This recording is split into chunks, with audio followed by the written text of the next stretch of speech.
So Musi ప్రక్షాళనకు సంబంధించిన అంశం చుట్టే రాష్ట్ర రాజకీయాలు నడుస్తున్నాయి, మీ అందరికీ తెలుసు. ఇక్కడ ఇగో భారతీయ జనతా పార్టీ రాష్ట్ర అధ్యక్షుడు రామచందర్ రావు ఏమంటుండు, మూసీ అభివృద్ధికి మేము వ్యతిరేకం కాదని రామచందర్ రావు అంటుండు. హరీష్ రావు కూడా అదే చెప్తుండు, ఏమంటుండు, మూసీ ప్రక్షాళనకు మేము వ్యతిరేకం కాదు అని అంటుండు, కాకపోతే లూటిఫికేషన్కే మేము వ్యతిరేకము అని అంటుండు. ఇక మరి లూటిఫికేషన్ కి జస్టిఫికేషన్ నేను ఇస్తా చూడుర్రి. ఇగో సిద్దిపేటలో వేరుకుపోయిన సిల్టు హరీష్ రావు. ఇగో ఇక్కడ చూడురి, అది కెమెరా చూపెట్టమ్మా.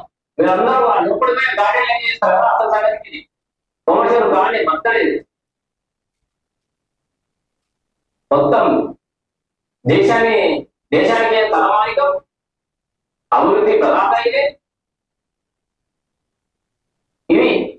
ఇది హరీష్ రావు చేసిన బ్యూటిఫికేషన్. ఇది మరిగా దీని బ్యూటిఫికేషన్ అంటాడా లూటిఫికేషన్ అంటాడా మీరే చెప్పుకోరు. సో ఇట్లా హరీష్ రావు బ్యూటిఫికేషన్ పేరుతోటి, కోమటి చెరువు బ్యూటిఫికేషన్ తోటి కోట్లాది రూపాయలు లూటిఫికేషన్ చేయొచ్చు.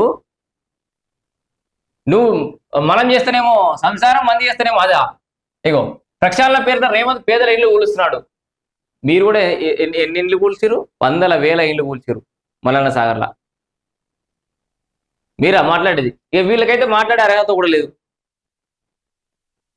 ఇండ్లు కూల్చివేతలనే అపోజ్ చేస్తున్నాం రామచంద్రరావు, ముందు పునరావాసం కల్పించిన తర్వాత పనులు చేపట్టాలి.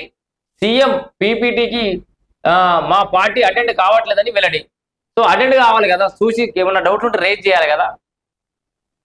మరి మొదటి నుంచే మూసీ విషయంలో కరెక్టే డెవలప్మెంట్ చేయాలి, ప్రక్షాళన చేయాల్సిందే. కాకపోతే నష్టపరిహారం విధిస్తారో చెప్పురి. సో న్యాయమైన నష్టపరిహారం అందజేయాలి, ఎందుకు ఫస్ట్ నుంచి వాయిస్ వినిపించలే?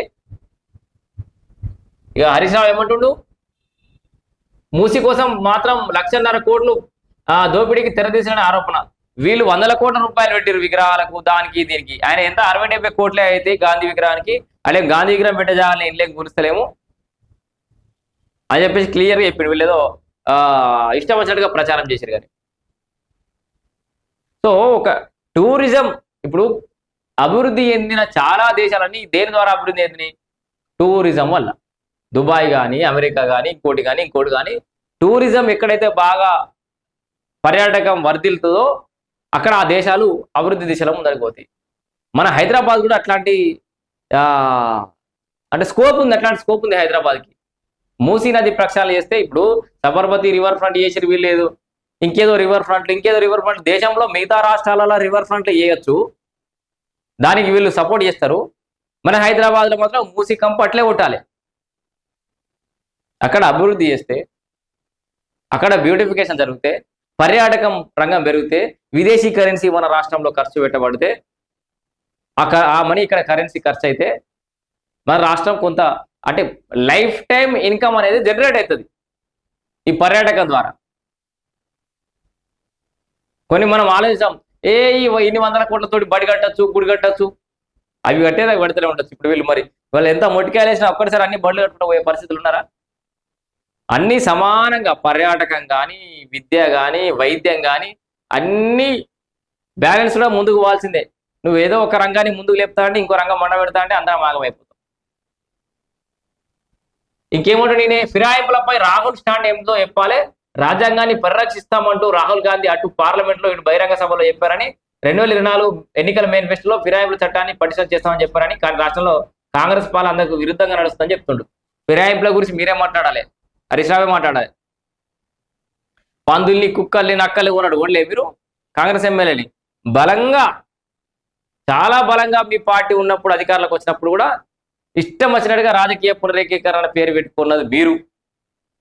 అసలు ఈ లంగ పనులు, దొంగ పనులు అన్నీ దిగా నాకు కొన్ని మాటలు వస్తాయి. కానీ ఇంత దరిద్రపు ఆచారాలన్నీ తీసుకొచ్చిందే ఈ దరిద్రపు ఓటు బీఆర్ఎస్. వ్యవస్థలన్నీ కూని చేసిందే ఈ బీఆర్ఎస్ పార్టీ. జాగాలు నమ్ముకోవచ్చు, రియల్ ఎస్టేట్ చేయాల్సింది చేయొచ్చు అని చెప్పేసి తదుపరి ప్రభుత్వాలకు నేర్పించిందే ఈ బీఆర్ఎస్ పార్టీ. ఎమ్మెల్యేలను కొనుగోలు చేయొచ్చని నేర్పించిందే ఈ బీఆర్ఎస్ పార్టీ. మీరా మాట్లాడేది? మీకు ఒక పెద్ద కుంభకాలం తీస్తా వస్తుంది. జర ఒప్పుకే ఉంటారు రొక్కో జరా